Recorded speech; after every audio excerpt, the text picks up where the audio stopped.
ఈ లక్ష్యాన్ని చేరుకునే సందర్భంలో ఆయాచితంగా వేలాది కోట్ల రూపాయలు గడీలలో ఉండే భూస్వాములు, జమీందారులు, జాగీర్దారులు వ్యవసాయం చేయకుండానే వాళ్ళ ఆధీనంలో ఉన్న రాళ్ళు రప్పల కొండలకు, వాళ్ళ ఆధీనంలో ఉండి సీలింగ్లో ప్రభుత్వానికి సరెండర్ చేసిన భూములకు, లేకపోతే రియల్ ఎస్టేట్లో లేఅవుట్లుగా మారిన భూములకు ఈరోజు ఇవ్వాలనా? ఈరోజు అంతా ఇంతకుముందు ఆ సభ్యుడు మాట్లాడుతున్నప్పుడు ఇట్లాంటి వాళ్ళందరికీ ఇవ్వాల్సింది మేము ఇచ్చినాం కాబట్టి మీరు ఇవ్వాల్సిందే, మీరు మమ్మల్ని ఆదర్శంగా తీసుకోండి అంటున్నారు అధ్యక్ష.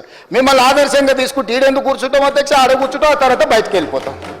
మిమ్మల్ని ఆదర్శంగా తీసుకుంటే 23లో అధికారం పోయింది, 24లో డిపాజిట్లు పోయినాయి, ఈసారి ఉన్నది కూడా ఊడ్చుకపోతుంది అధ్యక్ష. మీరు కాదు కదా ఆదర్శము, ఆదర్శ రైతు ఆదర్శం, వ్యవసాయం చేసేవాళ్ళు ఆదర్శం.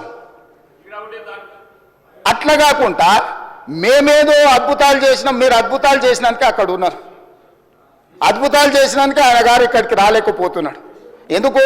ఒకవేళ ఇక్కడికి వస్తే 10 సంవత్సరాలలో వారు చేసిన అద్భుతాలను మా సభ్యులందరూ అడగడం మొదలు పెడితే సమాధానం చెప్పలేని పరిస్థితి వస్తుంది, తల దించుకోవాల్సి వస్తుంది అని వారు రావడం లేదు. అది వారి ఇష్టం, మేమేం ఒత్తిడి చేస్తలేం. సభలోకి సభ్యుడు రావడం రాకపోవడం అనేది సభ్యుడు ఇష్టం.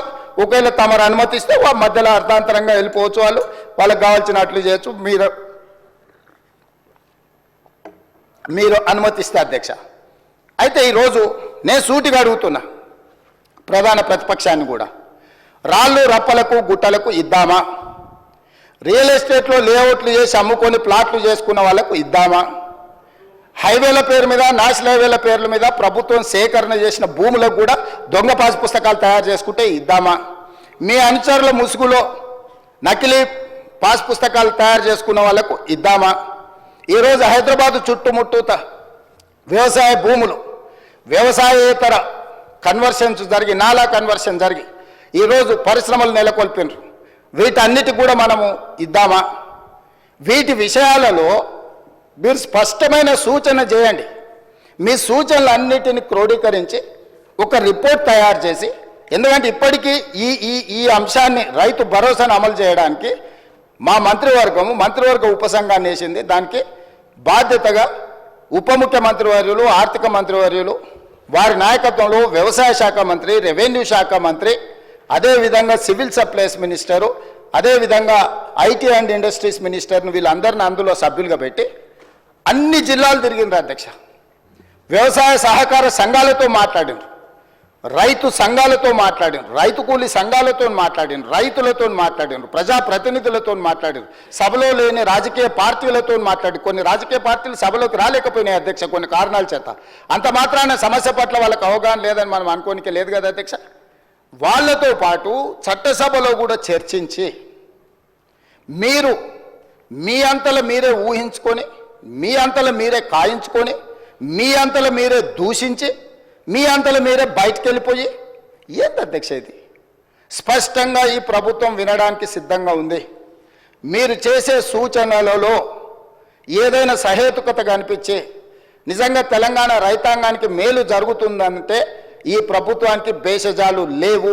అందుకే ఈ సభలో మీరెంత అల్లరి చేసినా, మీరెంత చిల్లరగా వ్యవహరించినా మేము ఓపికతో ఒక్క మాట అనకుండా ఇక్కడ కూర్చొని మేము వింటా ఉన్నాం. మీరు రెచ్చగొట్టాలనే ప్రయత్నం చేస్తున్న మీ అసహనము, అధికారం కోల్పోయిన మీ వ్యవహారము సమాజం అంతా గమనిస్తుందని మేమేం అనలేదు అధ్యక్ష. సరే, మీరు చేసే విచిత్రమైన వ్యవహారాలు వీటన్నిటిని కూడా ప్రజలు నిశ్చితంగా గమనిస్తున్నారు.